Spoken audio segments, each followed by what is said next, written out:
22 दिसंबर 2021 को थाना फेज 2 के क्षेत्रांतर्गत इलाहाबाद गांव से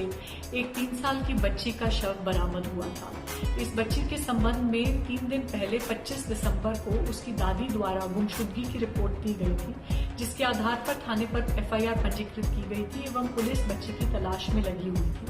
28 तारीख को परिवार द्वारा ही बताया गया पुलिस को कि एक निर्माणाधीन बिल्डिंग है जिसमें चेक किया जाए। उसमें चेक करने पर जब बॉडी बरामद हुई तो इसमें 302 आईपीसी की बढ़ोतरी की गई और जब पोस्टमार्टम की रिपोर्ट प्राप्त हुई तो उसमें कुछ ऐसी चोटें अंकित थी जिनसे लैंगिक अपराध का होना भी प्रतीत हुआ, जिसके आधार पर सेक्शन 376 AB, 377 और पॉक्सो एक्ट के सेक्शन 5 और 6 की भी बढ़ोतरी की गई।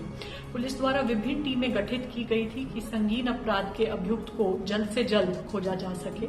और इसी क्रम में कल 2 जनवरी 2022 को मुख्य आरोपी जो लगभग 55 वर्षीय हेमंत नाम का आदमी है उसको गिरफ्तार कर लिया गया है एवं आज उसको जेल भेजा गया है। हेमंत का पूर्व में भी एक लंबा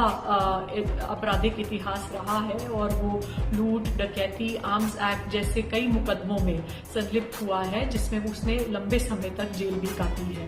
हेमंत का पीड़िता की दादी के साथ पिछले कुछ वर्ष से अवैध संबंध था और वो उससे शादी करना चाहता था, परंतु वो इस बच्ची को जो 3 वर्षीय पीड़िता है उसको दादी के साथ शादी करने के कार्य में एक बाधा की तरह मानता था, क्योंकि दादी पे ही इस बच्ची की पूरी जिम्मेवारी थी।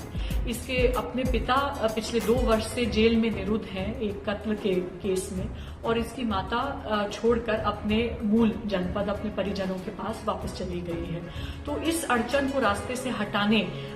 की मंशा से उसके द्वारा ये कृत्य किया गया। जो दादी है उसकी संलिप्तता पे भी जांच की जा रही है, क्योंकि उसके द्वारा हेमंत की भूमिका को पुलिस से छुपाया गया। तो उसकी इस अपराध में क्या संलिप्तता है उसको भी जल्द ही निर्धारित किया जाएगा एवं उचित विधिक कार्रवाई की जाएगी।